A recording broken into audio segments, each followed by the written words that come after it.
ओम यो भूतं च भव्यं च सर्वं यश्चाधितिष्ठति स्वर्यश्च स केवलं तस्मै ज्येष्ठाय ब्रह्मणे नमः।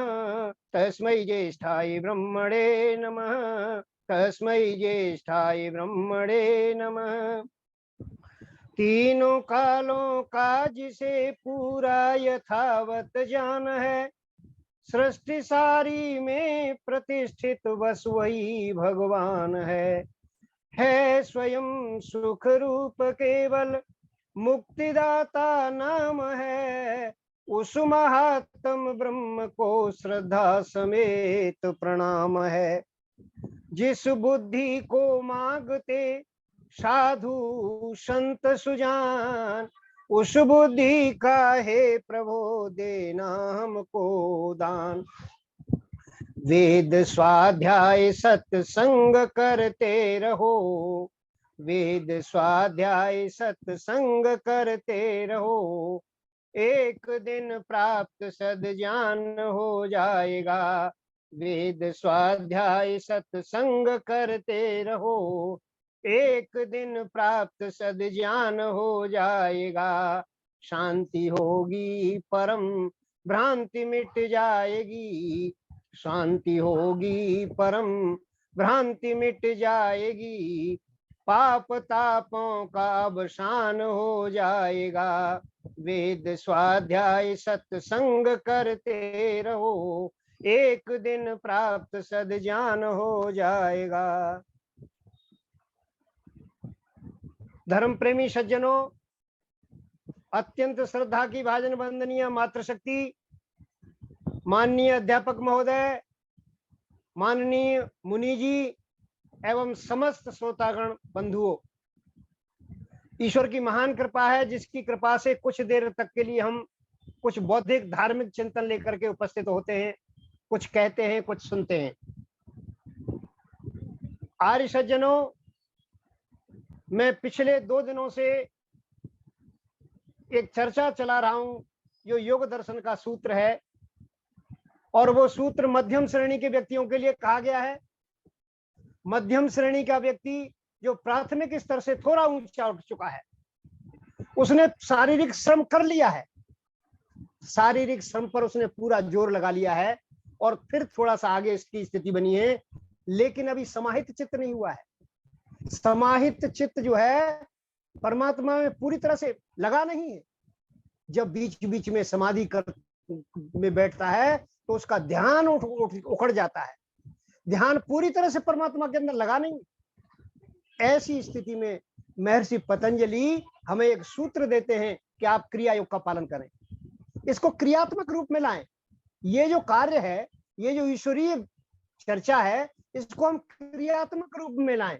केवल हम इसको सुनने का और बोलने का विषय न बनाएं, बल्कि इसको अपनी आदत में ढालें, अपने दिनचर्या में ढालें, इसको दिनचर्या में लाएं इस चीज को। सज्जनों, शारीरिक तप से आगे चलता है मानसिक तप। मानसिक जो तप है, मानसिक कार्य जो चल रहा है, ये मानसिक तप जो है ये हमारे संस्कारों को दग्ध बीज करता है। क्योंकि शारीरिक दोष हमने दूर कर लिए, अब संस्कारों के स्तर पर कार्य करना है हमने। संस्कार हमारे कैसे दग्ध बीज हों, बहुत बड़ा बोझ हमारे साथ लगा हुआ है, जन्म जन्मांतरों का बोझ लगा हुआ है। ये संस्कार कैसे खत्म हो हमारे, ये हो नहीं पा रहे। एक प्रारब्ध शुरू हो गया है, हमारा प्रारंभ शुरू हो गया, हमारा जन्म के साथ हमारा प्रारब्ध जोड़ दिया गया है, बाकी कर्म हमारे कर्माशय में पड़े हैं। और फिर ये कर्म योनि है, फिर जो और नए कर्म करते हैं वो भी इसके संस्कार सारे के सारे कर्माशय में जाते हैं। तो इनसे कैसे छुटकारा मिले, इन संस्कारों को कैसे कम करें, ये चर्चा मैं 2 दिन से आपके समक्ष कर रहा हूं। जिसमें पहले मैंने बताया कि तप क्या चीज है, क्यों तप हमें करना चाहिए। हमें संस्कार जो हमारे पुराने पड़े हुए हैं, उन संस्कारों को दग्ध बीज, उनका भेदन करने के लिए करना चाहिए। सफाई बाद में होगी, सफाई समाधि में बैठ करके होगी, लेकिन इनका भेदन तो करें पहले, हम इसके अंदर घुसे तो सही हम। इसलिए हमने तप करने की बात कही थी। एक दूसरा इसका भाग था स्वाध्याय। स्वाध्याय का आधा भाग मैंने कल कर दिया था, आधा भाग इसका आज करूंगा मैं। आज प्रणिधान नहीं होगा, प्रणिधान कल होगा, ठीक है ना। प्रणिधान जो है एक प्रणिधान एक ऐसी प्रक्रिया है, प्रणिधान को समझना परमावश्यक है। आज प्रणिधान को न समझ करके लोग ऐसा प्रणिधान मानते हैं कि हम अपनी योग में गति मानते हैं। ये कहते हैं कि मैं बहुत बड़ा योगी हूं, लेकिन प्रणिधान होना कैसा चाहिए ये मैं कल रखूंगा सारी बात को।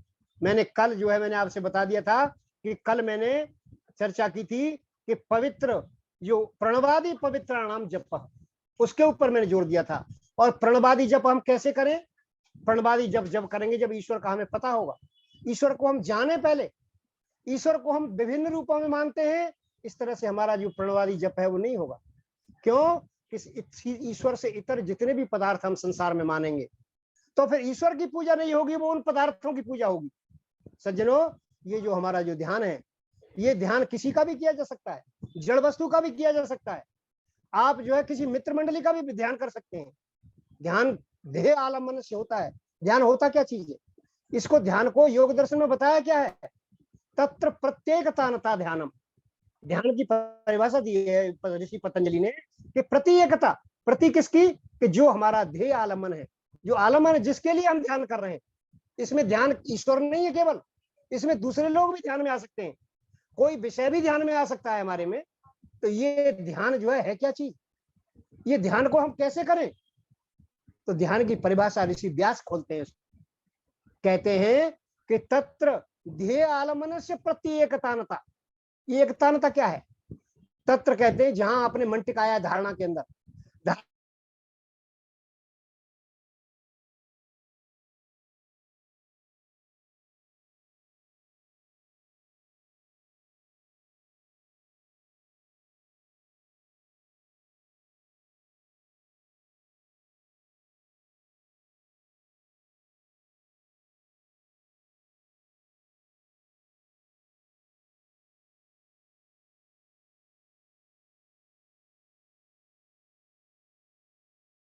हम जो बात कर रहे थे, हम मूर्तियों की बात कर रहे थे कल, कि भाई मूर्तियों में आलम्बन करने से मन कभी रुकता नहीं है, क्योंकि उनके अंदर विषय है।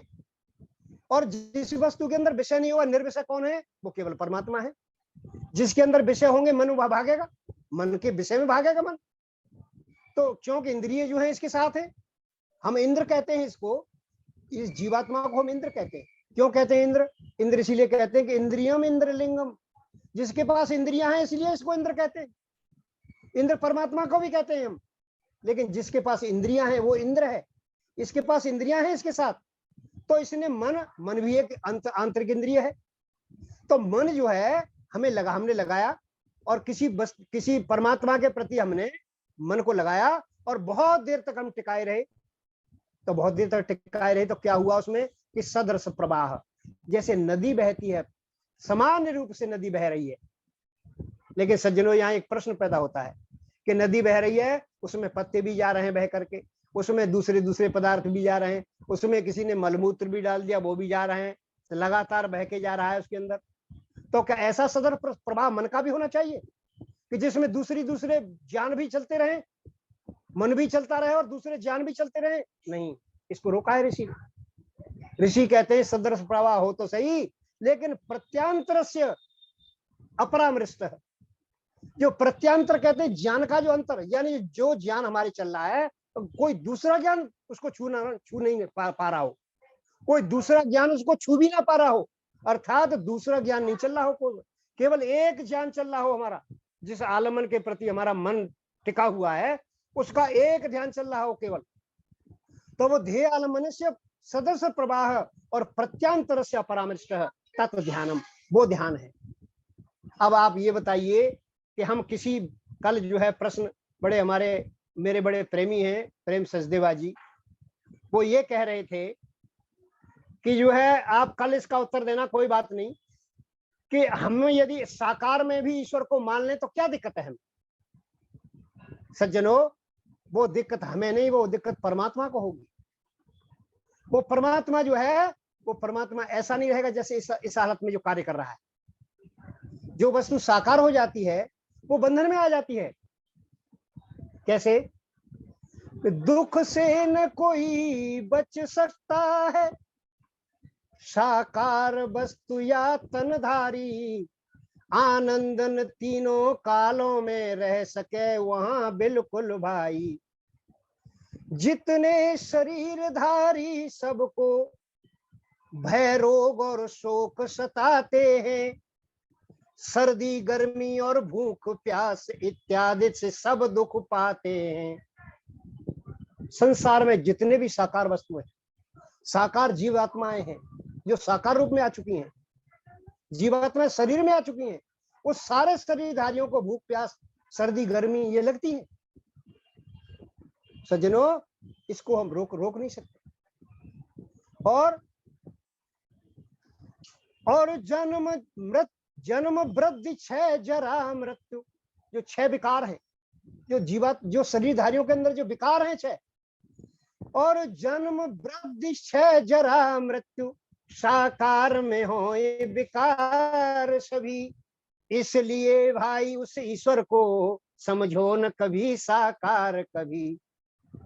ईश्वर इनसे सर्वदा अलग, साकार जो माना जाएगा, तो सच्चिदानंद और निराकार वो कैसे रहने पाएगा। जितने भी संसार में हैं पदार्थ साकार, सब में परिवर्तन सदा होता बारंबार। इन सब में कोई ना कोई परिवर्तन होता रहता है, लेकिन सज्जनों, ईश्वर में कोई परिवर्तन नहीं होता। ईश्वर में नित्यता है, और नित्यता भी 2 तरह की होती है। जीवात्मा के अंदर और ईश्वर के अंदर एक जैसी नित्यता है, समान है नित्यता में। ये दोनों कैसी नित्यता है? इनके अंदर कूटस्थ नित्यता है। जो कूटस्थ नित्यता होती है वो बदलती नहीं है। और प्रकृति के अंदर जो है वो जो प्रवाह, वो परिणाम नित्यता है। नित्यता तो उसके अंदर भी है, मूल स्वरूप उसका भी कभी नहीं बदलता सज्जनों, लेकिन जो है उसके अंदर जो नित्यता है वो परिणाम ही नहीं है, वो बदलती रहती है, फिर वैसे के वैसे अपने स्वरूप में आ जाती है, फिर बदलती है, फिर स्वरूप में आ जाती है। ये लगातार क्रम चल रहा है। इसलिए संसार में जो कूटस्थ नित्य परमात्मा है, परमात्मा के स्वरूप के बारे में आज इतनी भ्रांति है जबरदस्त, और सबसे ज्यादा भ्रांति परमात्मा के बारे में। परमात्मा जितना स्पष्ट है, महर्षि दयानंद से पूछा गया कि आप परमात्मा को आप कहते हो कि कैसे दिखाओ परमात्मा को, कहाँ है परमात्मा, कैसे पता करें हम परमात्मा को? तो वो कहते हैं प्रत्यक्ष आदि प्रमाणों से। प्रत्यक्ष प्रमाण दिया करते, कहते हैं प्रत्यक्ष प्रमाण कैसे दिखेगा वो? परमात्मा तो प्रत्यक्ष से दिखाई नहीं देता, आप प्रत्यक्ष प्रमाण से कैसे दिखाएंगे हमें? तो महर्षि दयानंद कहते हैं कि हमेशा गुण का प्रत्यक्ष हुआ करता है, गुणी का नहीं। जो व्यक्ति का गुण है, परमात्मा का जो गुण है संसार में मैंने परमात्मा को गुण बताया था कि संसार में परमात्मा का गुण कहां दिखाई दे रहा है? न तस्य कार्यम करणं च विद्यते, उसका कार्य हो रहा है, लेकिन जो है उसका कोई करता हुआ नजर नहीं आ रहा, कोई आलम्बन नजर नहीं आ रहा, कोई करण नजर नहीं आ रहा, कोई अधिकरण नजर नहीं आ रहा, लेकिन कार्य चल रहा है। और न तत्समाहत न च अधिकम च विद्यते, और पराच शक्ति विविधि च श्रूयते, उसकी अपनी शक्ति इतनी है, विविध प्रकार की शक्ति है, एक जैसी शक्ति नहीं है। कहीं पाप, कहीं जो है अविद्या अंधकार निर्मूलक है, कहीं पतित पावन है सज्जनों, और कहीं निर्बल पालक है। आप ऐसे ऐसे परमात्मा के नाम, परमात्मा के गुणवाचक नाम है, ये अलग अलग नाम है। ये भी परमात्मा परिवर्तनशील रहा। परमात्मा के अंदर मैंने कल शुद्धता के बारे में बताया था, परमात्मा शुद्ध है क्योंकि उसके अंदर कोई मिलावट नहीं, कोई अवयव नहीं है उसके अंदर। यदि मिलावट हो जाती तो सज्जनों फिर न्यायकारी नहीं रहता। फिर वो जैसे संसार में मनुष्य जो है वो भी न्यायाधीश बनाए हुए हैं कुछ गवर्नमेंट ने, लेकिन उनके अंदर एक ज्ञान नहीं, एक जैसा ज्ञान नहीं है, उनके अंदर ज्ञान में मिश्रण है, उनका तरह तरह का ज्ञान है। इसलिए तरह तरह का ज्ञान होने की वजह से उनके अंदर न्याय में कभी भी शुद्धता नहीं रहेगी। केवल परमात्मा का न्याय शुद्ध होता है क्योंकि उसके अंदर शुद्धता है सज्जनों। और एक दूसरी आपत्ति है, परमात्मा यदि शरीरधारी हो जाएगा तो क्या दूसरी आपत्ति क्या है? एक आपत्ति तो यह है कि संसार में वो दुख से नहीं बच सकता फिर, और दूसरी आपत्ति क्या है? बिन आंख देखता था पहले, बाबा तुलसीदास ने कह दिया है, बिन पग चले सुने बिन काना। ये पौराणिक लोग उसको भी नहीं मानते, तुलसीदास की बात को भी नहीं मानते। बिन पग चले सुने बिन काना, और कर बिन कर्म करे विधि नाना। बिन आंख देखता था पहले, अब देखेगा इन आंखों से। जब जन्म ले लेगा, जब साकार रूप में आ जाएगा, तो फिर तो आंखों से देखेगा वो। अब बिना आंखों के देख रहा था पहले। और बिन कान सुने था जो अब तक, अब आगे सुनेगा कानों से। अब जब तक, अब जो बिना कान के सुन रहा था, उसके सहस्र कान है, एक एक जीवात्मा के साथ एक एक कान है उसके। किस जीवात्मा का क्या कर्म है उसे सुन रहा है वो हर एक को। आंख इतनी असंख्य आंखें हैं, इतने विश्वतो मुख, परमात्मा का मुख बताया विश्वतो। संसार में असंख्य मुंह है उसके, क्योंकि सभी जीवात्माओं को शिक्षा दे रहा है वो केवल एक जीवात्मा को शिक्षा नहीं दे रहा, वो हर एक जीवात्मा को निर्देशित कर रहा है। कैसे निर्देशित कर रहा है जी? हमें तो निर्देशित हम मान लेते हैं, चलो मनुष्य है, दूसरे प्राणियों को कैसे निर्देशित करता है वो?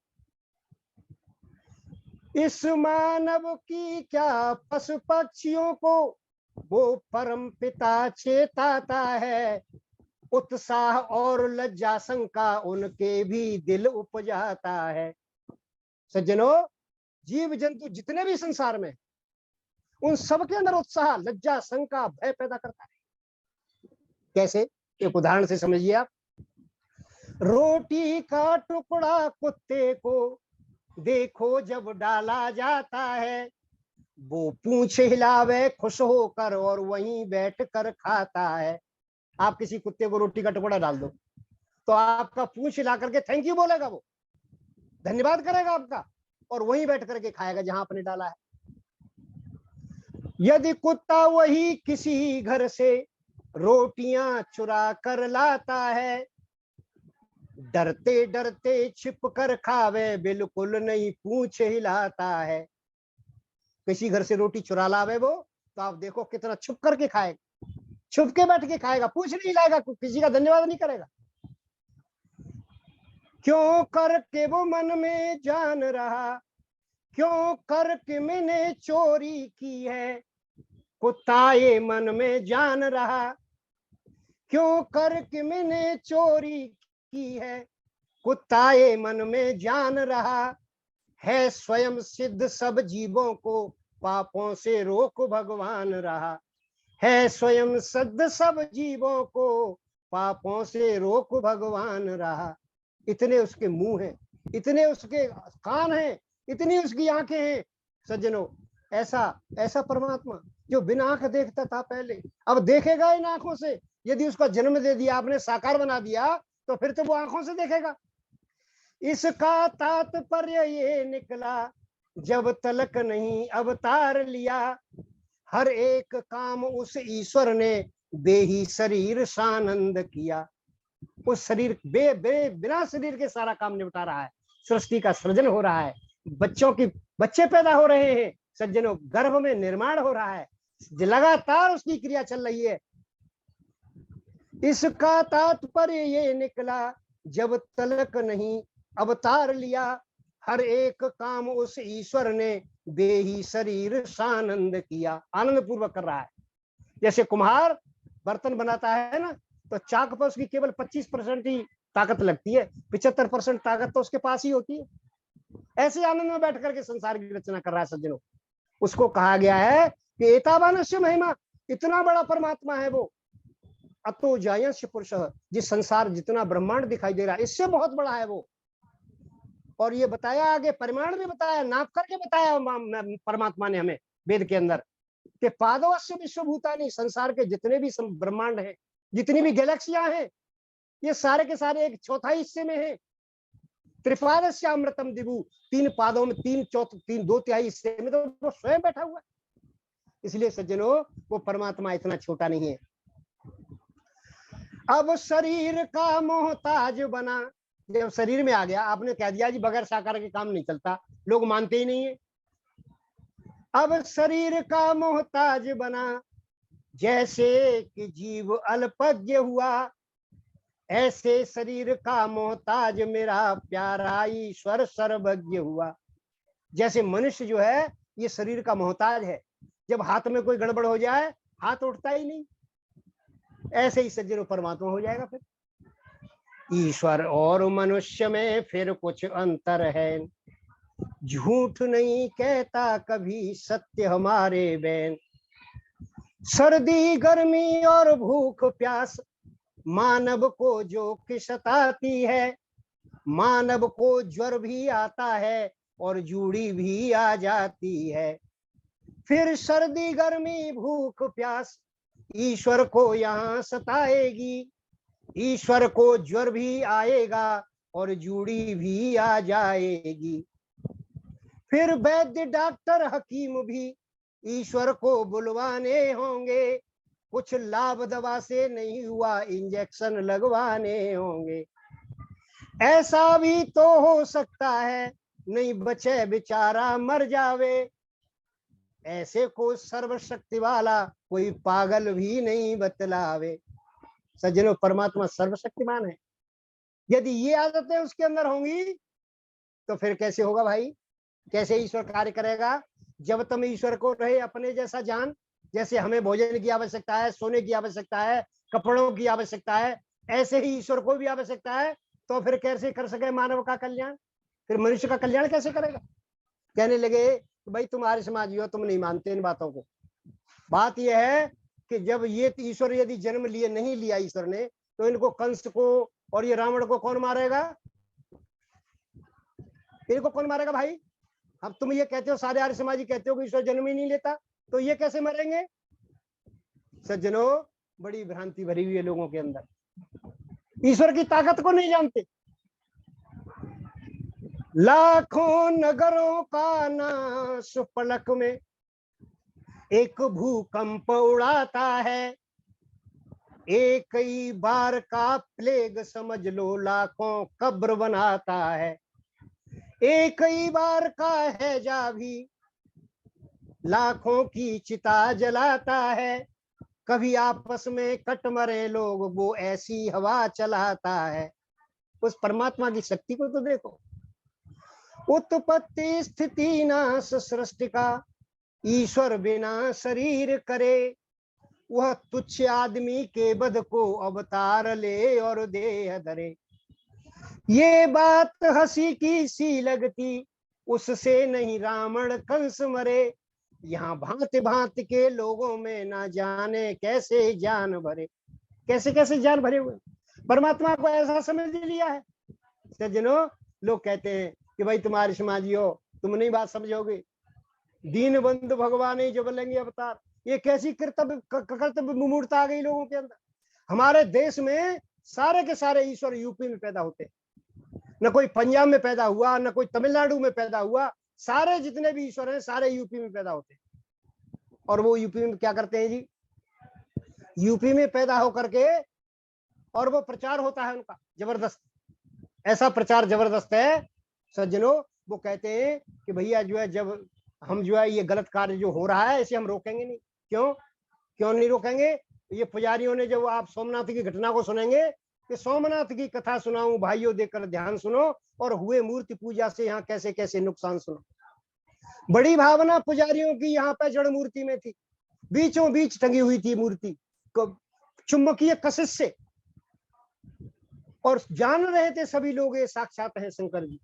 जब महमूद गजनवी ने भारत पर आन चढ़ाई की और धरे हाथ पर हाथ रहे सब लोग बैठे, सब पुजारी सभी आपस में, तब पंडों ने ये किया, जो राय मिलान सुनो, और हुए मूर्ति पूजा से यहाँ कैसे कैसे नुकसान, कैसे नुकसान हो गए। सारे पुजारी इकट्ठे होकर के विचार करने लगे।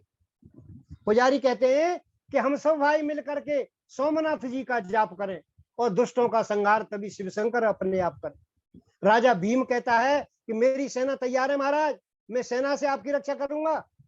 पुजारी कहते हैं हमें सेना की जरूरत नहीं है आपकी, हमारे तो शिव शंकर कर लेंगे अपने आप।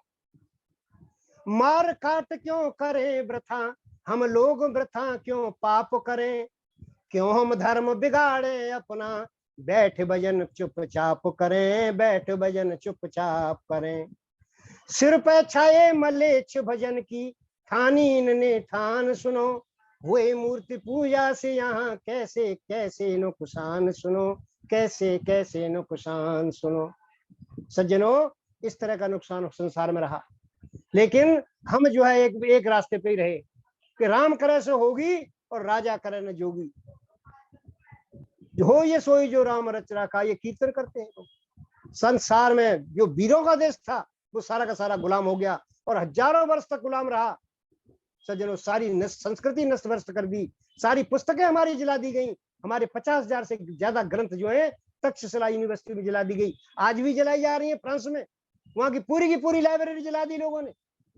सज्जनों, लेकिन अभी भी आंख नहीं खुल रही, अभी भी उस रास्ते पे हैं कि कर्तव्य मूर्ता के रास्ते पे हैं। सज्जनों, हम जड़ पदार्थ के संपर्क में रहेंगे, जल के पास रहेंगे तो शीतल हो जाएंगे, और अग्नि के पास रहेंगे तो गर्म रहेंगे। यदि जड़ पदार्थ के हम साथ रहेंगे तो बुद्धि में जड़ता आएगी निश्चित रूप से, क्योंकि नौकर होकर हवा ऐसा देखा सुनाया जाता है, नौकर होकर हलवाई का कुछ दिन में आ ही जाता है करना तैयार मिठाई का। मिठाई अपने आप बनाना आ जाता है जब हलवाई के नौकर बन जाते हैं तो। इसलिए सज्जनों, हमें इस अविद्या से निकलना है, इस अविद्या से निकल करके सच्चे ईश्वर की पूजा करनी है। इस ईश्वर को हम समझ करके तब हम उसका स्वाध्याय कर सकते हैं, तब प्रणवादि का जाप कर सकते हैं। जब तक ये समझ में नहीं आया सज्जनों, एक इसका दूसरा घटक है कि मोक्ष शास्त्राणाम अध्ययनम बा, इसमें समुच्चय कहा गया है। समुच्चय के रूप में कहा गया है कि भैया केवल ध्यान करने से काम नहीं चलेगा, आपको स्वाध्याय जो है मोक्ष शास्त्रों का स्वाध्याय भी करना पड़ेगा। आज स्वाध्याय के नाम पर क्या हो रहा है संसार में, आज स्वाध्याय को कैसा विकृत किया हुआ है। एक छोटा सा दिग्दर्शन आपको करता हूं, एक स्वाध्याय कैसा हो रहा है संसार में। मैंने कल राम मंदिर की चर्चा आपके सामने की थी। लोग ये कहते हैं जी राम मंदिर बन रहा है तो क्या गलत बन रहा है।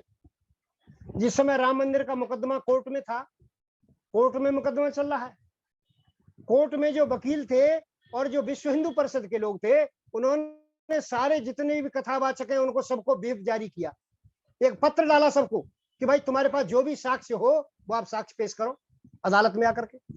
अब जो है ये साक्ष्य मांग रहे हैं कि कोई शास्त्रीय साक्ष्य दिखाओ हमें कि कहाँ इसमें अयोध्या है, अयोध्या कहाँ है, राम मंदिर कैसे बनेगा इसमें। जज जो है वो हाई कोर्ट के जज जो है वो साक्ष्य मांग रहे हैं। तो जितने भी सारे संत थे, जितने भी बाबा जी घूम रहे हैं, जितने भी कथावाचक हैं, सबने मना कर दिया। कहने लगे जी हमारे पास, हम तो भाई कथा कर लेते हैं और भाई हमारे कोर्ट में हम जाने का हमारा जो है हमारे ठाकुर जी अलाउ नहीं कर रहे। मतलब उनके ठाकुर जी कोर्ट में जाने से मना कर रहे हैं, जज के आगे नहीं बोल सकते उनके ठाकुर जी, तो कह रहे भाई हमारे ठाकुर जी मना कर रहे हैं, हम नहीं जाएंगे। एक स्वामी राम भद्राचार्य जो प्रज्ञा चक्षु संत हैं, आप सभी जानते होंगे, वो चित्रकूट के रहने वाले हैं। आपने, यदि आपको ये मेरी बात गलत लगे तो उनका यूट्यूब पर राम भद्राचार्य डाल देना, पूरा का पूरा व्याख्यान उनका आ जाएगा। सज्जनों, वो तैयार हुए, उनसे भी मना किया लोगों ने कि महाराज तुम कहा जा रहे हो, तुम तो प्रज्ञा चक्षु हो, कैसे साक्ष्य दोगे, तुम मुकदमा हार जाएगी कि हमारी, हम जो है हिंदू लोग मुकदमा हार जाएंगे, ऐसा मत करो।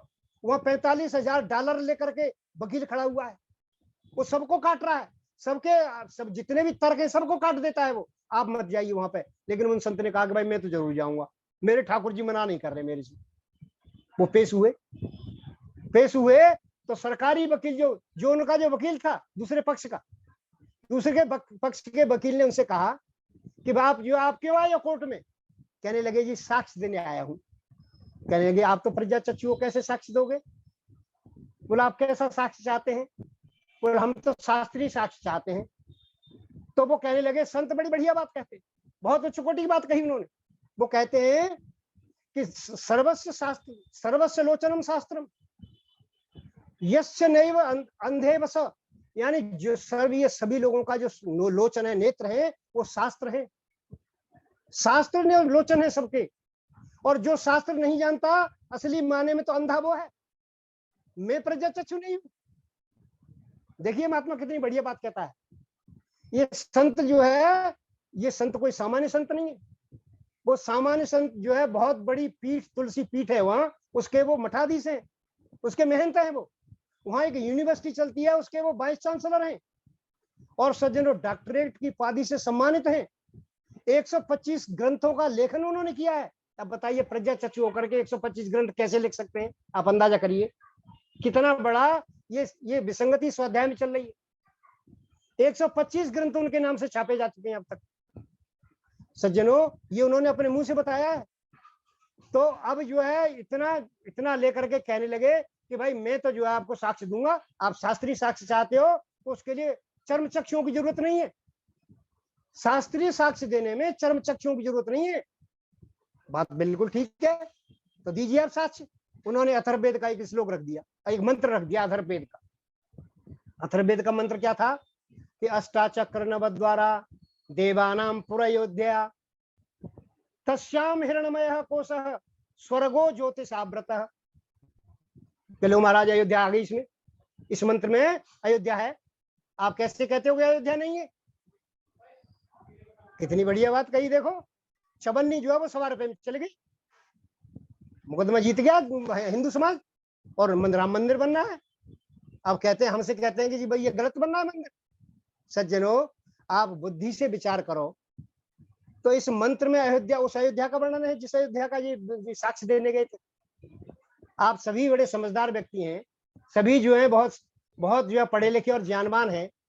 इस अयोध्या, हम यदि अयोध्या को हम वेद, उस अयोध्या को हम वेद के अंदर मान लेंगे तो वो वेद जो है वो उसमें तो इतिहास मानना पड़ेगा, और वेद में इतिहास है नहीं। वेद के सारे शब्द यौगिक हैं, योग से बने हुए हैं। उनके जो शब्द दिए हुए उनके अर्थ कुछ और निकलते हैं, व्याकरण से खुलते हैं, वो निरुक्त से खुलते हैं। और सज्जनों, सबसे बड़ी बात यह है कि उसमें जो है उस अयोध्या का वर्णन ही नहीं। आप महर्षि दयानंद का भाष्य महर्षि दयानंद कर नहीं पाए इस पर, लेकिन आप सामान्य रूप से भाष्य पढ़ो इसका आप, उसमें मनुष्य शरीर का वर्णन है, उस अयोध्या का वर्णन ही नहीं है उसमें। लेकिन अयोध्या का नाम दिखाते ही, अब ऋषि बादशाह ने एक बहुत बढ़िया बात कहते हैं। ऋषि बादशाह ने कहते हैं कि सर्वेषां तु नामानि, जितने भी संसार में नाम है, कर्माणि च पृथक पृथक, और जितने भी कर्म है, वेद शब्देभ्य ये बादौ पृथक संस्थाश्च निर्ममे, ये सारे के सारे वेद से आए हुए हैं, और कुछ अपने सुविधा के लिए लोगों ने भी बना लिए, हमने भी बना लिए, वो कुछ वेद से आए हुए हैं। तो इसमें ये नहीं कहा जा सकता कि ये जो है अयोध्या वहां से उठ करके वेद में आ गई, क्योंकि अयोध्या से वो वेद पहले है और उसमें इतिहास नहीं है। उसमें ईश्वर के गुण कर्म स्वभावों का वर्णन है, उसमें संसार का वर्णन है, उसमें जो है शास्त्र योनित्व, शास्त्रों का वर्णन है। सज्जनों, ईश्वर के गुण कर्म स्वभाव, संसार का वर्णन है, तृण से लेकर के अंतरिक्ष पर्यंत वर्णन है उसके अंदर। उसमें उस अयोध्या का क्या लेना देना है बताइए आप? सीधा सीधा अर्थ है अष्टाचक्र, यानी 8 चौराहे। अब 8 चौराहे यदि अयोध्या जैसे शहर में मानेंगे, मेरा एक छोटा सा गांव है मथुरा के पास, उस गांव में छोटा सा 2000 की आबादी है, छोटा सा गांव है, ज्यादा बड़ा नहीं है, और उसमें 15 चौराहे हैं कम से कम मेरे गांव में। अब बताओ, अयोध्या जैसी बड़ी नगरी में जो चक्रवर्ती राजा बताते हैं दशरथ को, उसके अंदर 8 चौराहे होंगे उसके अंदर राज्य में केवल, और 9 द्वार होंगे उसके।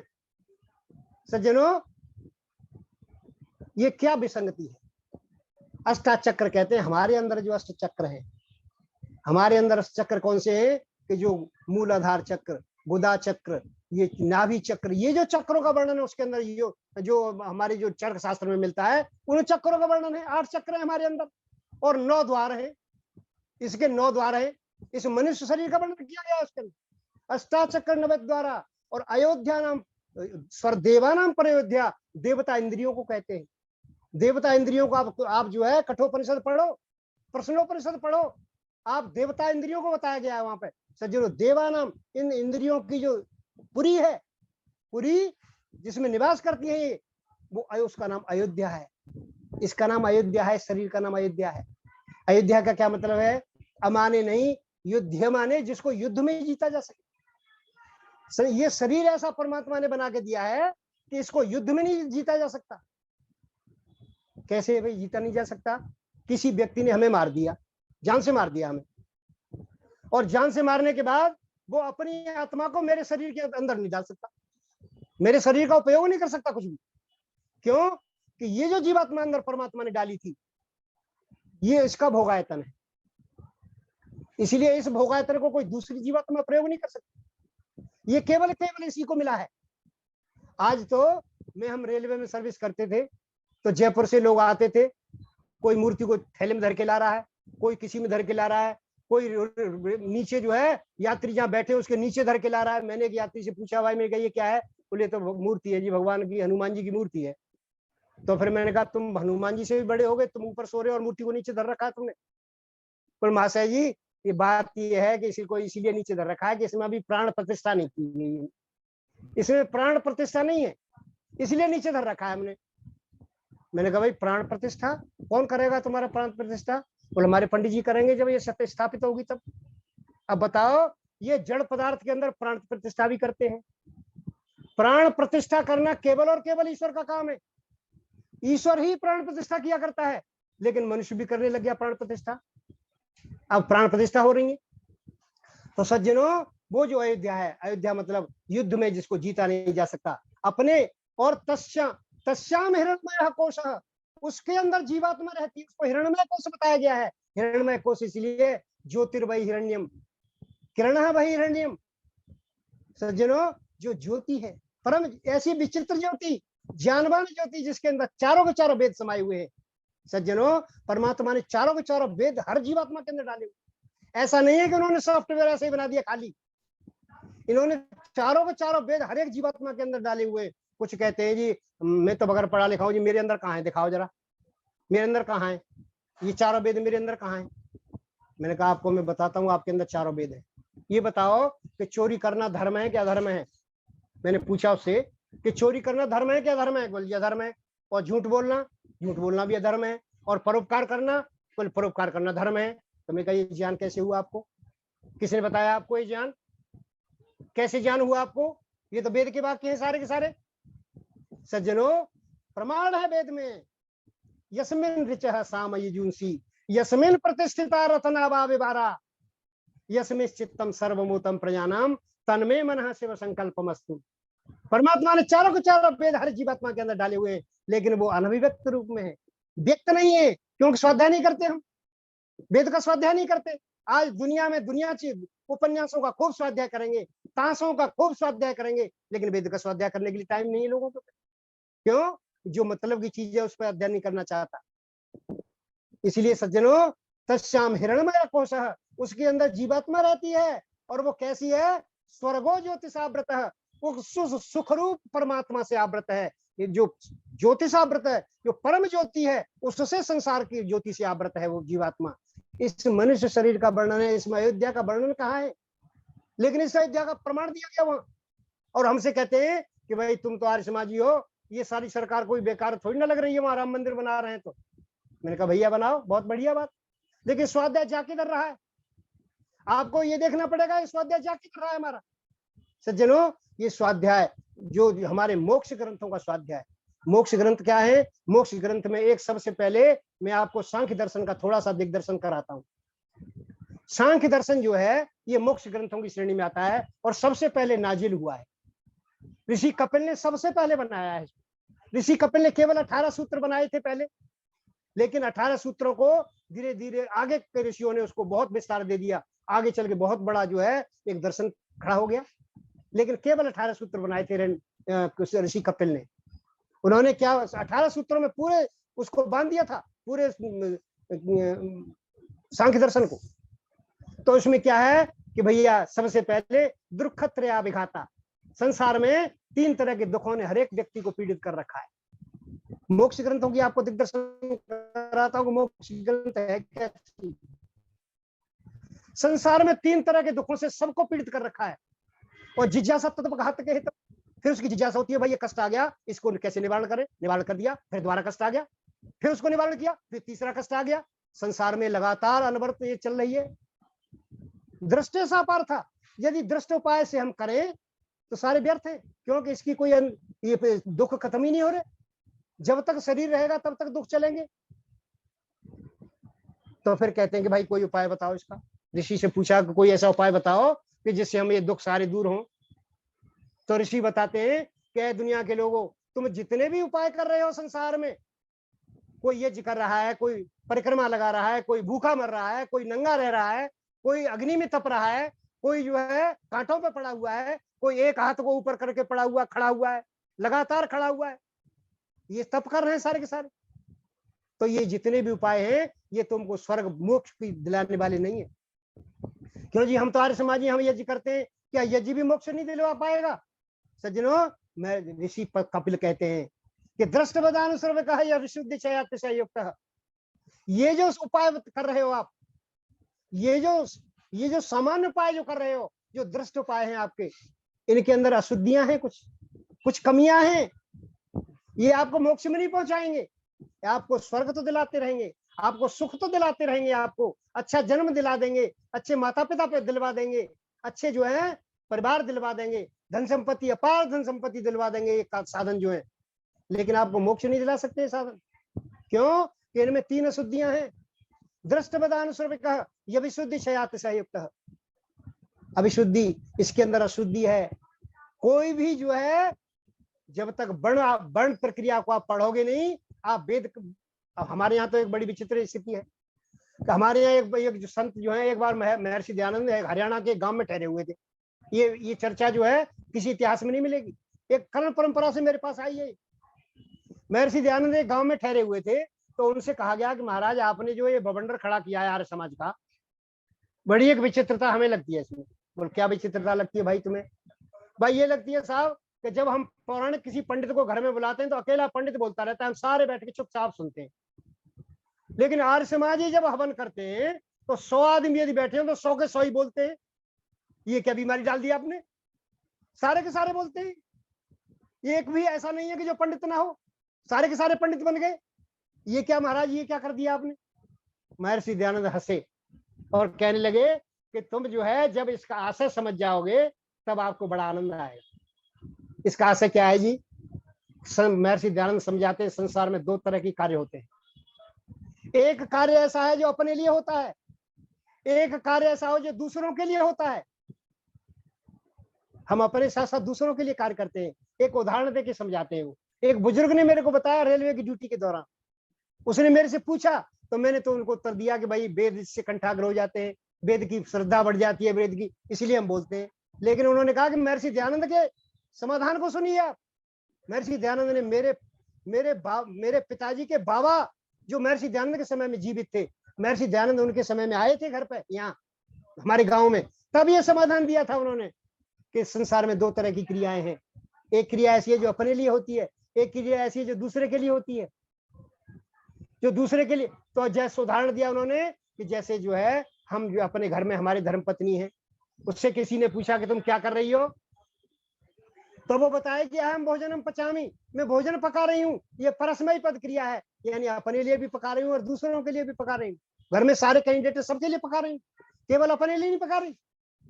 लेकिन सज्जनों, पत्नी यदि धर्मपत्नी यदि पियर चली जाए, अपनी माँ के चली जाए, और मैं केवल अकेला रह जाऊं और मेरे से कोई टेलीफोन पर पूछे कि भाई क्या कर रहे हो, तो फिर मैं ये नहीं कहूंगा कि हम भोजनम पचामी, वो परस्मय पद वाला वाक्य नहीं बोलूंगा मैं। देखो संस्कृत की विशेषता क्या है। जब मैं ये बोलूंगा कि हम भोजनम पचे, यानी घर पे कोई नहीं है, मैं भोजन अपने लिए पका रहा हूँ, भोजन मेरे लिए है ये, मैं अपने लिए, मैं किसी और के लिए नहीं पका रहा, मैं घर पर अकेला हूँ। ये संकेत मिल रहा है इससे, अहम भोजनम पचे। सज्जनों, आत्मनिपद क्रिया है। तो परस्मय पद और आत्मनिपद 2 क्रिया है। वेद की क्रिया शुरू ही आत्मनिपद से होती है। अग्निम मीड़े पुरोहितम यज्ञस्य देव मृत्युजम होतारम रत्न धात्मम। परमात्मन, मैं स्तुति कर रहा हूँ ईश्वर की, यानी मैं किसके लिए कर रहा हूँ? अपने लिए कर रहा हूँ या दूसरे के लिए कर रहा हूँ?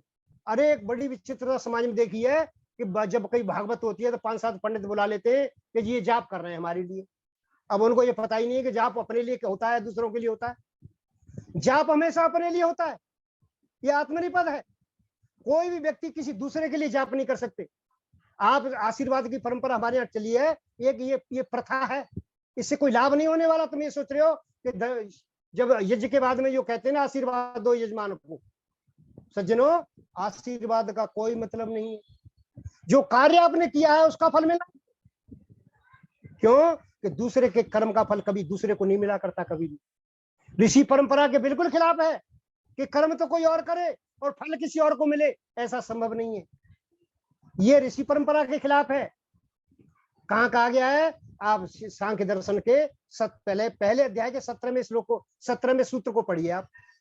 वहां बताया गया है कि भाई जो है किसी एक के कर्म का फल दूसरे को नहीं मिला करता। हमेशा यदि ऐसा होगा तो कर्म फल भोग में बड़ा अंतर आ जाएगा। फिर ईश्वर न्याय कैसे करेगा? ईश्वर न्याय इसलिए करता है कि जो कर्म करता है उसी को उसका फल मिलता है। इसलिए सज्जनों, यदि कोई दूसरा पंडित आकर के जाप कर रहा है तो वो अपने लिए कर सकता है, हमारे लिए नहीं कर सकता। हमें फायदा तब मिलेगा जब हम स्वयं उसका जाप करेंगे, हम स्वयं बोलेंगे उसको। इसलिए ये जो हवन की प्रक्रिया है, ये हवन की प्रक्रिया में जो हम सामग्री इत्यादि डालते हैं, इसका लाभ तो हमें मिलेगा, लेकिन जो विशेष लाभ है परमात्मा का, वो जब ही मिलेगा जब हम मंत्र को बोलेंगे। क्योंकि सारे के सारे ज्यादातर मंत्र त्र्यंबकम यजामहे आत्मनिपद अपने लिए बोल रहे हैं, उससे मरने वाले का कोई मतलब नहीं है। हमारे यहाँ मनुष्य समाज में जो कोई मरणासन्न व्यक्ति होता है कि भाई इसका महामृत्युंजय पाठ करवाओ, पाठ करवाने से जो है उसका पाठ से कोई लेना ही देना नहीं है। इसमें तो ये कहा जा रहा है कि त्र्यंबकम यजामहे, मैं अपने लिए बुला रहा हूं परमात्मा, यजे यजामहे यजामहे, हम सब जितने भी बैठे हैं ये जाप कर रहे हैं, अपने लिए कर रहे हैं, मरने वाले से कोई मतलब ही नहीं इसका। लेकिन अब व्याकरण की गुत्थी को न समझने के कारण हम जो है उसको महामृत्युंजय देते हैं। लेकिन महर्षि कहते हैं ये तो आत्मनिपद है भैया, जब तक बोलोगे नहीं तब तक फायदा नहीं मिलेगा आपको, इसलिए 100 के 100 को बोलना पड़ेगा। सज्जनों, बड़ी वैज्ञानिक विधि महर्षि ने बताई है, ये छोटी मोटी विधि नहीं है। इसलिए जितने भी बैठेंगे इस समय यज्ञ में, वो सारे के सारे बोलेंगे, तब उनको फायदा मिलेगा। क्योंकि हम अपने लिए स्तुति हम अपने लिए किया करते हैं, कोई स्तुति हम दूसरे के लिए नहीं कर सकते। दूसरे हमें हमारे कर्म का फल दूसरे को मिलेगा ही नहीं, कैसे मिलेगा हमारे कर्म का फल? सज्जनों, कर्म फल भोग में बड़ा अंतर आ जाएगा। ये एक परंपरा बना दी है, हम दूसरे को आशीर्वाद देते हैं, आशीर्वाद का कोई मतलब नहीं।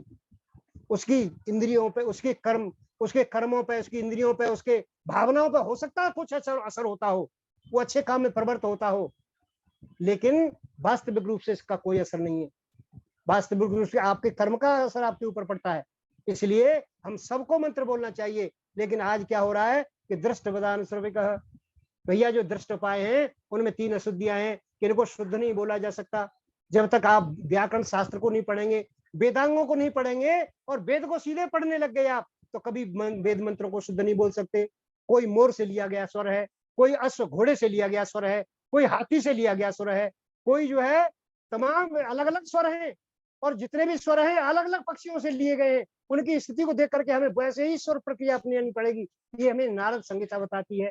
जो नारद मुनि थे ना, नारद मुनि कहते थे भगवान विष्णु की, जैसे पौराणिक लोग बताते हैं कि नारद मुनि होते थे, बीड़ा बजाते थे और विष्णु के पास पहुंच जाते थे, कहते थे नारायण नारायण। वही नारद मुनि ने एक नारद संहिता लिखी है, लेकिन आज तक्षशिला यूनिवर्सिटी में सारी किताबें जल गई, अब जो आज मौजूद नहीं है। लेकिन इसके प्रसंग दूसरी पुस्तकों में मिलते हैं, इसलिए हमें पता चलता है कि नारद संहिता ने स्वर प्रक्रिया को बताया है। बहुत बड़ा काम किया है उन्होंने स्वर के ऊपर। इसलिए अविशुद्धि यानी पूर्ण रूप से शुद्ध नहीं बोले जा सकते जब तक हम पढ़ेंगे नहीं।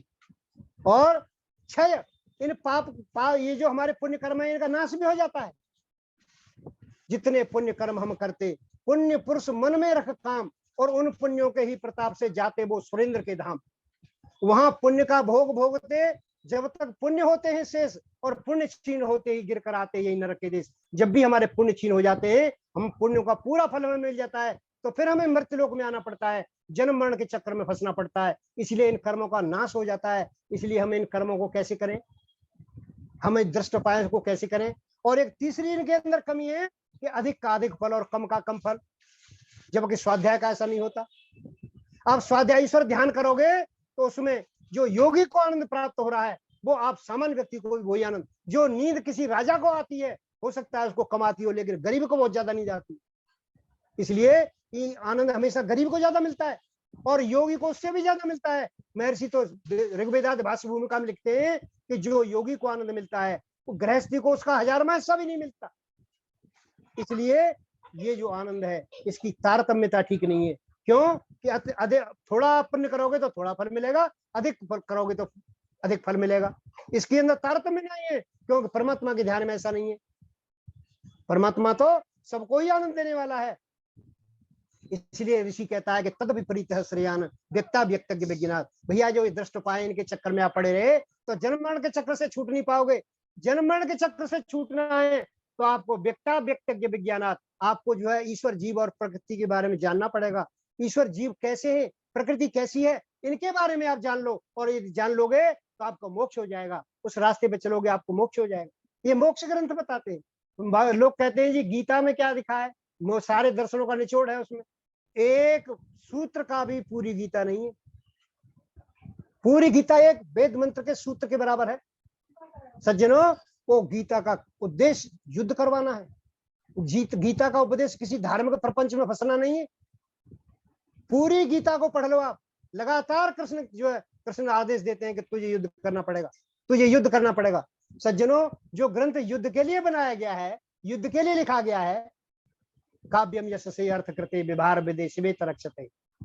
आचार्य मम्मट कहते हैं कि काव्य बनता कैसे है? काव्य बनता इसलिए है यश से, यश के लिए काव्य बनाया जाता है। जो कवि है वो बहुत बड़ा यश चाहता है। आज व्यक्ति 100 वर्ष के अंदर समाप्त हो जाता है, लेकिन कवि जो वाल्मीकि कब पैदा हुए और आज तक उनका नाम बगाया जा रहा है, क्योंकि अक्षर ब्रह्म की सेवा की है उन्होंने। द्वै ब्रह्म वेदितव्यो शब्द ब्रह्म परंचयत। संसार में दो तरह के ब्रह्म महर्षि व्यास लिखते हैं कि शब्द ब्रह्मणि निष्णाता पर ब्रह्म दिगच्छति। यदि शब्द ब्रह्म में कोई निष्णात हो जाएगा, पारंगत हो जाएगा और शब्द ब्रह्म की यदि सेवा करेगा तो परब्रह्म दिगच्छति, वो परमात्मा को प्राप्त हो जाएगा, परमात्मा को जान जाएगा अच्छी तरह से, वो मोक्ष हो जाएगा उसका।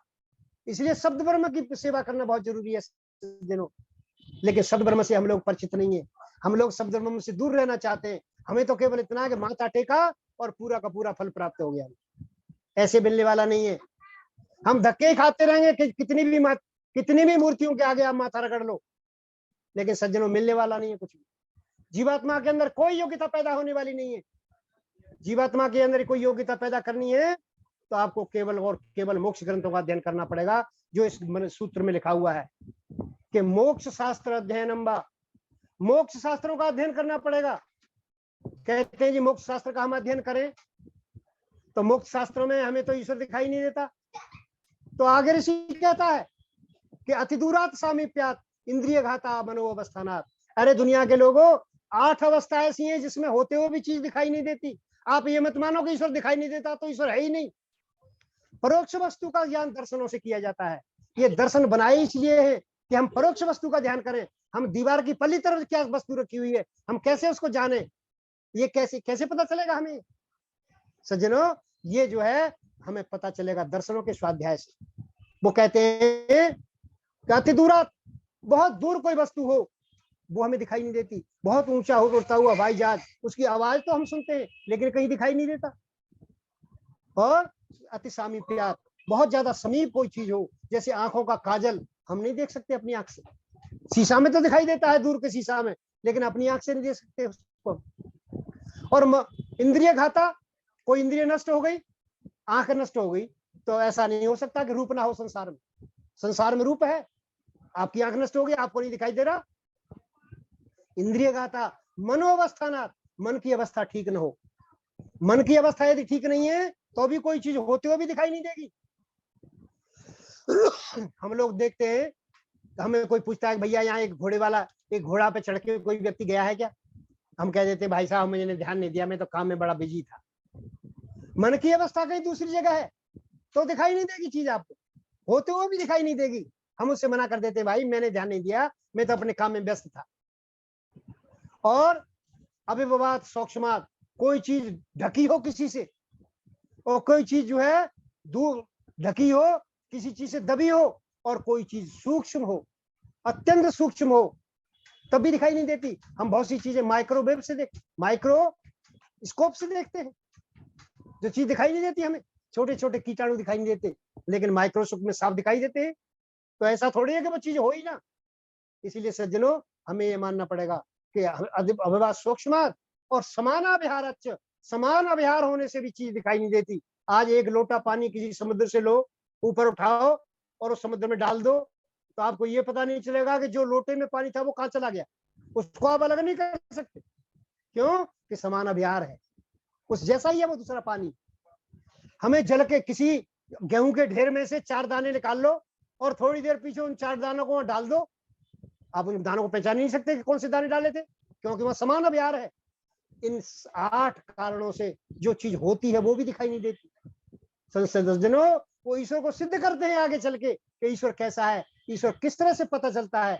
ऐसे जब तक हम ये नहीं दिखेंगे तब तक जो हमें आगे मोक्ष का प्राप्ति नहीं होगी। सज्जनों, मोक्ष प्राप्त करने के लिए हमें दर्शनों का चिंतन अवश्य करना पड़ेगा, और दर्शनों के चिंतन करने से हमें मोक्ष की सिद्धि होगी, क्योंकि दर्शनों का उद्देश्य मोक्ष प्राप्त कराना है। दर्शनों का उद्देश्य संसार के जाल में फंसाना नहीं है, और न कोई शब्द व्यापार में फंसाना है कि हमारे शब्दों को सीख जाओ और बहुत बड़ा ज्ञान हासिल कर लो, बहुत बड़े प्रवचन देने लग जाओ। सज्जनों, नायम आत्मा प्रवचन न लभ्य, उपनिषदकार कहता है कि ये आत्मा प्रवचन से प्राप्त नहीं होती। कोई प्रवचन करता हो बहुत बढ़िया, मैं आपको बार बार ये कहता हूं कि परमात्मा का साक्षात्कार करो, प्रवचन ज्यादा सुनने की आदत मत डालो। यदि ज्यादा सुनते रहे तो आप करोगे कब? राहुल गांधी के बारे में बोला जाता है कि राहुल गांधी 55 वर्ष की अवस्था में अब मैच्योर होने लगे हैं। क्यों जी? कार्य कब करेगा फिर वो? आप सुनते ही रहे तो उसको अपने आत्मसात कब करोगे? आत्मसात करने के लिए आप सुनने के साथ साथ आप जो है आप ईश्वर से साक्षात करना शुरू करो। इसीलिए सज्जनों, नायम आत्मा प्रवचने न लभ्य, नायम में दया। कोई ये कहे कि मेरे अंदर तो बहुत बुद्धि है, वेद ज्ञान उत्तम कुल पाया और तब भी रावण असुर कहाया। वेद ज्ञान था रावण को, लेकिन उसको असुर कहते हैं आज तक। क्यों कहते हैं? कि आत्मसात ही नहीं करता था ज्ञान को, पढ़ता था केवल। पढ़ने मात्र से या सुनने मात्र से कुछ होने वाला नहीं है सज्जनों, इसको आत्मसात करने की जरूरत है। और आत्मसात कब होगा? जब ईश्वर के ध्यान में बैठेंगे। वो जो है अज्ञान अविद्या अंधकार निर्मूलक है।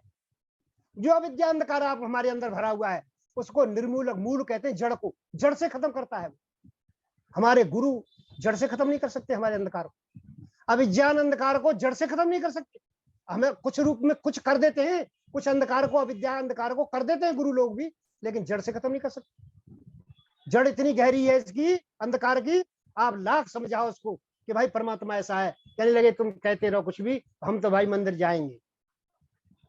भैया कि इतना जबरदस्त अज्ञान अंधकार अंदर बैठा हुआ है, कुंडली मार करके, कुंडली मार कर कैसे टूटेगा ये तो जब तक दुराग्रही रहेगा व्यक्ति, जब तक इस पूर्वाग्रह को छोड़ेगा नहीं, तब तक उसको अच्छा ज्ञान नहीं मिल सकता सज्जनों। ज्ञान अच्छा तभी मिलता है जब हम पूर्वाग्रह को छोड़ दें, और जो व्यक्ति कह रहा है उसकी बात को सुने ध्यान से और उसको आत्मसात करें, उसे देखें परमात्मा के सानिध्य में बैठ करके कि ठीक बोल रहा है, गलत बोल रहा है। हम तर्कों प्रतिष्ठो सोते विभिन्न, तर्क प्रतिष्ठ हो गए, तर्क कर रहे हैं हम और बहुत लोगों की सुन रहे हैं। नेकोर मुनियस्य मतम प्रमाणम, किसी एक व्यक्ति की बात को प्रमाण मत मानो। धर्मस्य तत्वम निहितम गुहायाम महाजनो येन गतः सपंथा। सज्जनों, जिस मार्ग से ऋषि लोग गए हैं, हमें मार्ग तो वही चुनना पड़ेगा। इसलिए मैं कह रहा था कि नायम आत्मा प्रवचने न लभ्य न मेधया। मैं आपके 5 मिनट इसलिए ले रहा हूं कि मुझे 5 मिनट आपने कम दिया था, आज 5 मिनट ऊपर हो गया था, इसलिए 5 मिनट ले रहा हूं आपके में। ले लीजिए ले लीजिए ले लीजिए। नायम मेधया, न बुद्धि से प्राप्त होता है परमात्मा।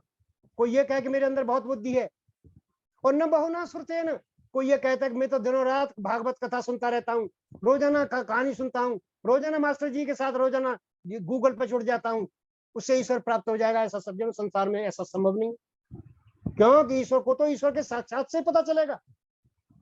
वही आपके अविद्या अंधकार निर्मूलक है, वो जड़ से खत्म करने वाला है। और यमेव इस वृणते तेन लभ्य, जिसको वो चुन लेता है उसी को परमात्मा प्राप्त होता है। क्योंकि हमारा काम तो उसको योग्यता को बढ़ाना है, चुनना तो सरकार का काम है।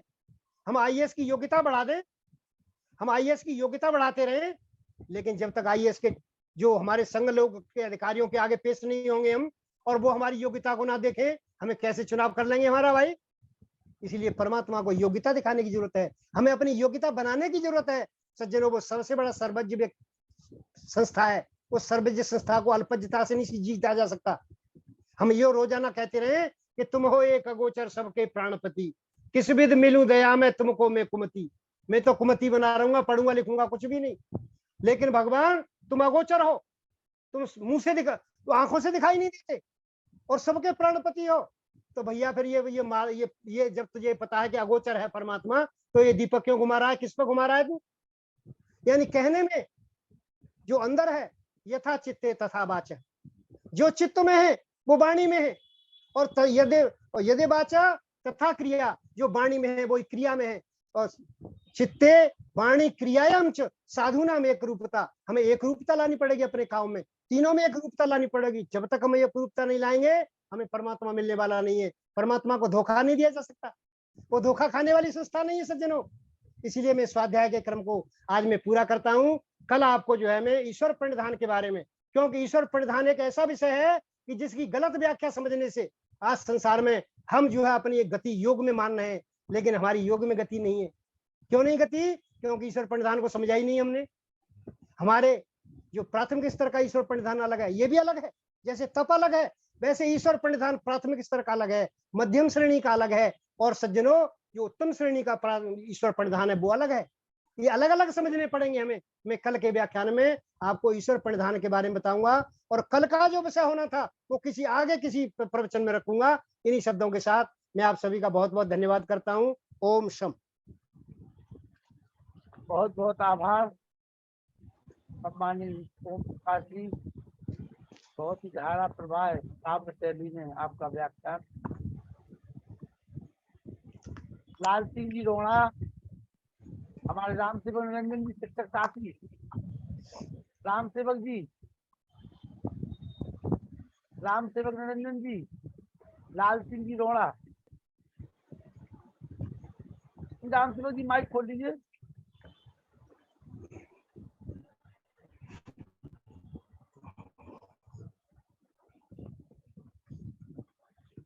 चलिए आइए मुनि जी,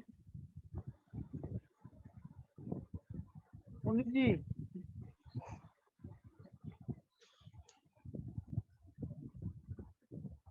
नरोला जी। परम आदरणीय आचार्य ओम प्रकाश जी, सादर नमस्ते। लखन जी मुनि जी, लखन जी मुनि जी, वेद प्रकाश शर्मा जी, मेरी बड़ी बहन चंद्रकांता आर्य जी, और अमिता मेरी बहन छोटी जुड़ी हुई है, उनको भी सबको सादर नमस्ते। बहुत ही उच्च कोटि का और बड़ा ही अद्भुत और विलक्षण व्याख्यान आचार्य ओम प्रकाश जी ने दिया है। वास्तव में ही उन्होंने जो धर्म का स्वरूप और ईश्वर का स्वरूप और ईश्वर के द्वारा हमारे जो मानव शरीर है उसके लिए जो कार्य करने चाहिए, उसके लिए जो उन्होंने कर्तव्य बताए हैं, वास्तव में ही विस्मयकारी हैं। उन्होंने बहुत सही बताया कि आक्रमणकारियों जो हाथों जब मूर्ति पूजा के भरोसे हम बैठे रहे, मूर्तियों के भरोसे कि ईश्वर अपने आप अपनी रक्षा करेगा, तो उससे बहुत ही नुकसान हुआ हिंदू धर्म को। और वैसे भी हम देखें तो मूर्ति पूजा तो उसी रूप में है जैसे बच्चे कोई पहली कक्षा में क्या पढ़ते हैं, कैसे कबूतर, कैसे खरड़, कैसे गमला। तो अगर आदमी मूर्ति पूजा में लगता है तो वो उसी तरह उसकी बुद्धि भी मूर्ति पूजा की तरह ही, पत्थर की तरह ही शिथिल हो जाती है, उसका विकास रुक जाता है, तो वो आगे उन्नति नहीं कर पाता। और ईश्वर ने इतना सुंदर शरीर दिया है, तो हम जैसे मानते हैं कि ईश्वर ने हमें जो शरीर दिया है वो ईश्वर ने एक किस्म से हमारी मूर्ति बनाई है, और हमें उस मूर्ति को ईश्वर का ध्यान करके उसके ईश्वर के गुणों को अपनाना है और आगे बढ़ना है, तभी हम आगे बढ़ सकते हैं।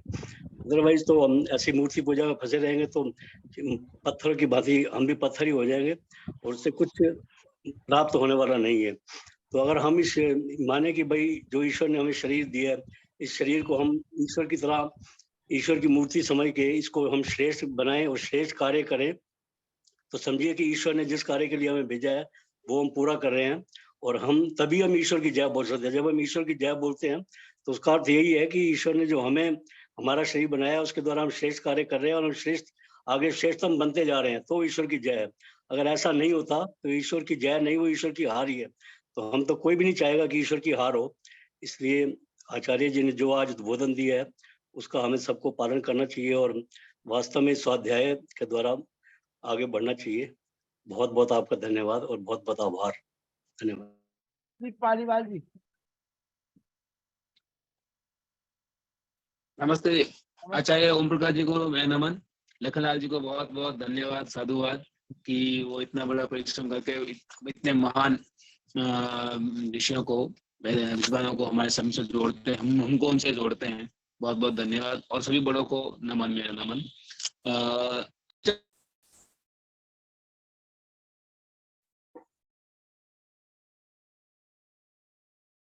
जयपाल जी। सभी को सादर नमस्कार। और जो आचार्य जी ने जो आज प्रवचन दिए बहुत ही मन मुक्त करने वाले थे, और जो गीता की बात उन्होंने बताई वो भी सच है, लेकिन उसमें भी लिखा है चरित्र प्रधान विश्व कर रखा। जिसका आदमी का चरित्र सही रहेगा वो आदमी ही आगे बढ़ सकता है। और बहुत बहुत धन्यवाद। राम भज मदान जी।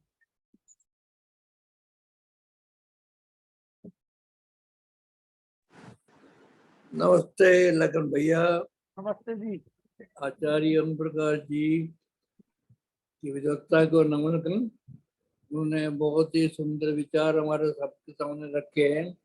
कईयों के मन में कई तरह की भ्रांतियां हुई होगी और उनका निवारण ऑटोमेटिकली हो जाएगा। मैं उनका बहुत आदरणीय धन्यवाद करता हूं और उनको आर्य संदेश पर कभी न कभी सुनता रहता हूं। उसकी विद्वत्ता का कायल हूं। धन्यवाद धन्यवाद धन्यवाद। कोई यदि शंका इसमें कभी कोई शंका है तो आप शंका को पूछ सकते हैं मेरे से। हाँ, किसी को कोई शंका हो तो पूछ सकते हैं सत्यवाजी।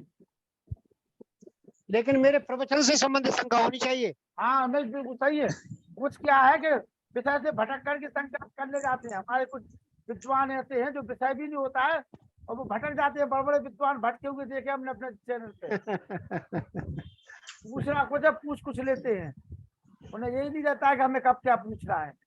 लेकिन पालीवाल जी नमस्ते आचार्य जी। थोड़ा वो जो 8 चीजें जो आपने बताई है कि जो नहीं दिखते हुए भी होती है, उसमें एक में लिखने में मिस कर गया, वापस बताएंगे कृपा करके थोड़ा। मैंने एक लिखा है कि वो बहुत दूर पूरी हो। कार्य का अति दूरात बताइए। सामीप्यात इंद्रिय घाता मनोअवस्थानात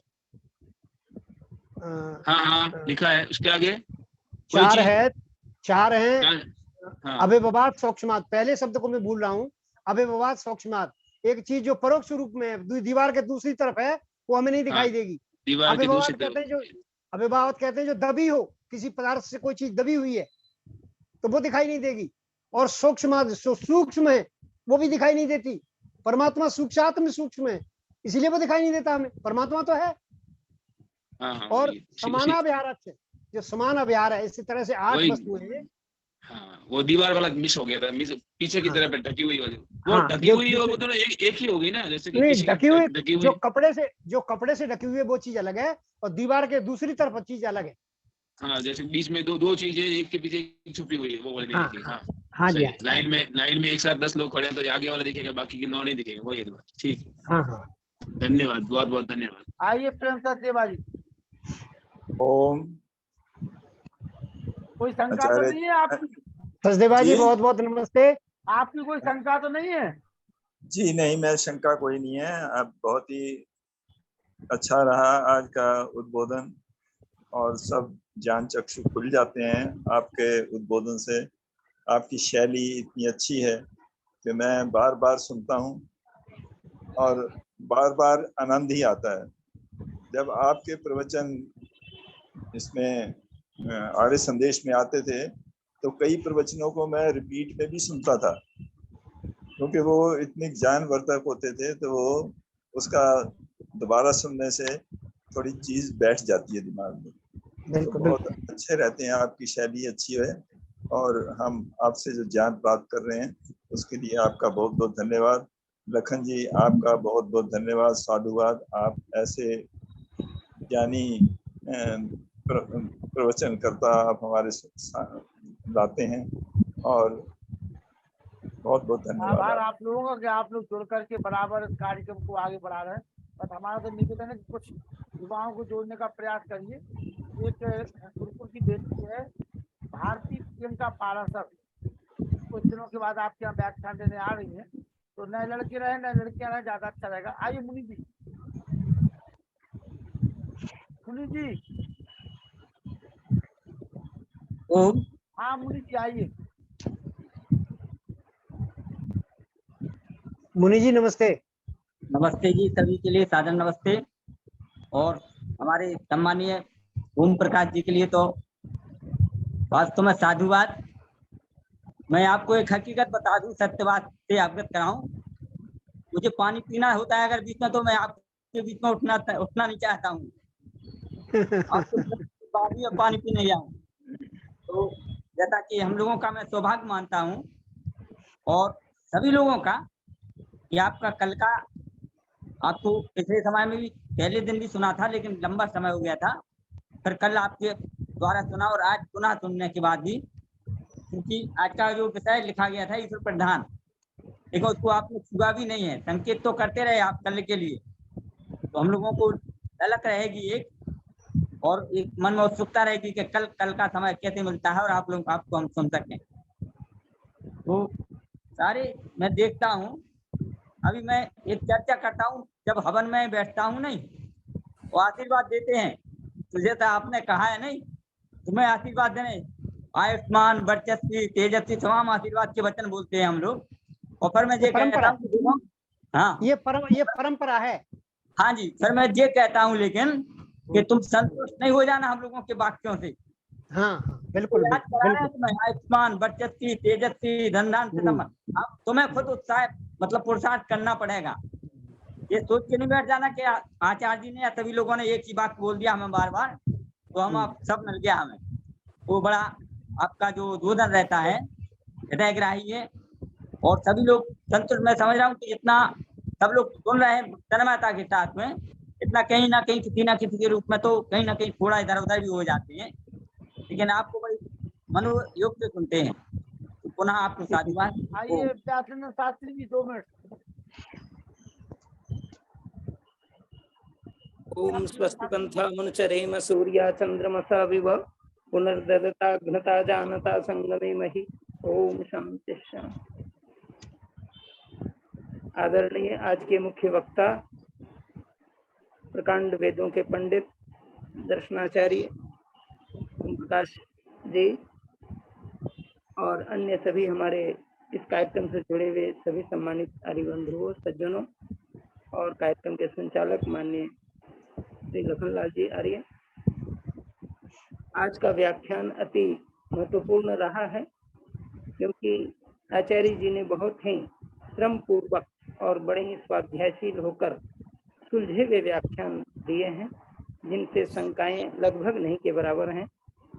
लेकिन थोड़ा सा मुझे इसमें आ रहा है कि जैसे आशीर्वाद की परंपरा निश्चित रूप से है और उस परंपरा में स्पष्ट आपने कह दिया है कि जो कुछ उनको लाभ होगा उनके कर्तव्य पर ही लाभ होगा और देखिए स्वयं करने वाला ही यज्ञ का भागी बनेगा।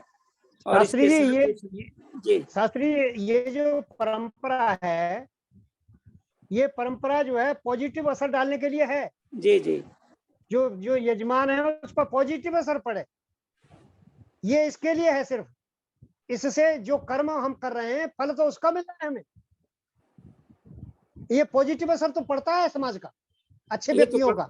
हाँ, इसीलिए तो तो मैं कह रहा हूँ निरर्थक नहीं है, सार्थक ही है, ये कहने का आशय है। नहीं, निरर्थक नहीं है। एक ये परंपरा जो ऋषियों ने चलाई है गलत नहीं है। हाँ, निरर्थक लेकिन नहीं इसका फल नहीं है और वो उस पर पॉजिटिव प्रभाव डालता है, सकारात्मक प्रभाव डालता है कि हमको विद्वान ने कहा है तो हमको इसको चलना चाहिए और स्वयं चलेगा तभी लाभ होगा। ऐसा नहीं कि कह दिया और हम विद्वान हो गए, ये कदापि संभव नहीं है। इसको स्पष्ट आपने कहा है। और ईश्वर की जो व्यवस्था और जो उसका ज्ञान और जिसका जो परिशीलन है और उसका जो स्वरूप है तो बड़ा ही स्पष्ट हो चुका है। इस पर किसी को भी शंका नहीं होनी चाहिए आपके प्रवचन के बाद। और जो गीता के विषय में आपने जो कहा कि केवल युद्ध करने के विषय में ही उसकी चर्चा है, इस पर थोड़ा सा समर्पण भाष्य जो खास करके स्वामी समर्पणानंद जी का जो समर्पण भाष्य है पंडित मुद्देवी जी का, मैंने पढ़ा है इसको और बहुत ही उच्च कोटि का भाष्य। मैंने गीता पर मैंने 6 भाष्य पढ़े हैं कम से कम, जिसमें समर्पण भाष्य भी पढ़ा है मैंने। आप प्रभात आश्रम से जुड़े हुए हैं? जी नहीं, जुड़ा हुआ तो मैं बिहार का हूँ। अच्छा। यहाँ का मंत्रित्व का भी प्रभार है और तो उनका जो भाष्य है बुद्धदेव जी का बहुत ही उत्तम कोटि का। भगवान कृष्ण को एक कृष्ण को वकील के रूप में मानते हैं वो। बिल्कुल बिल्कुल। जैसे वकील बहस करता है कोर्ट में कि हुजूर मैंने तो कभी ये अपराध किया ही नहीं। हाँ जी जी। तो वकील तो अपराध करता नहीं है जी। नहीं, वो यूं नहीं कहता कि मेरे मुवक्किल ने नहीं किया, हुजूर मैंने तो अपराध किया ही नहीं, मुझे तो फंसाया गया है मतलब।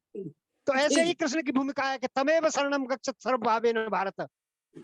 कभी कहते हैं कि मामेकम शरणम व्रज, मेरी शरण में आ जा। तो ये सारी बातें जो हैं ये वकील के रूप में कह रहे हैं वो। बस ये तो मैं समझता हूँ कि मुख्य रूप से वहाँ एक पात्र है और कभी कभी जैसे कि ब्रह्म का पात्र भी कोई ईश्वर का भी पात्र का वो करता है, ईश्वर के स्वरूप को स्वयं बोलने लगता है। जैसे राजा का पात्र कोई कर रहा है तो राजा जैसे ही बर्ताव करता है उसके स्वभाव को अनुरूप दर्शकों के बीच रखता है। उसी प्रकार की गीता काव्य है और काव्य की दृष्टि से उसमें पात्र रखे हुए हैं और उस पात्र को पात्र की दृष्टि से यदि हम समझें तो गीता का जो ज्ञान है वो सबको सार्थक नजर आएगा। इस बात को भी हम लोग को जानने और समझने की आवश्यकता है। बहुत सुंदर आपका व्याख्यान रहा, बहुत बहुत धन्यवाद। आइए शांति पाठ। ओम शांतिरंतरिक्षं शांतिर्पृथिवी शांतिराप सदयः शांति शांति विषयदेव शांति ब्रह्म शांति सर्व शांति शांतिरेव शांति श्याम शांति रेदि ओम शांति शांति शांति। जो बोले सोवे सत्य सनातन वैदिक धर्म की जय। गुरु ज्ञानंद की जय। योगेश्वर महर्षि दयानंद की जय। मर्यादा पुरुषोत्तम श्री रामचंद्र की जय। योगेश्वर श्री कृष्णचंद्र की जय। राम की जय। स्वामी दयानंद की जय। आनंद की जय। भारत की रक्षा हो। की ज्योति जलती रहे, प्रेम का झंडा ऊंचा रहे।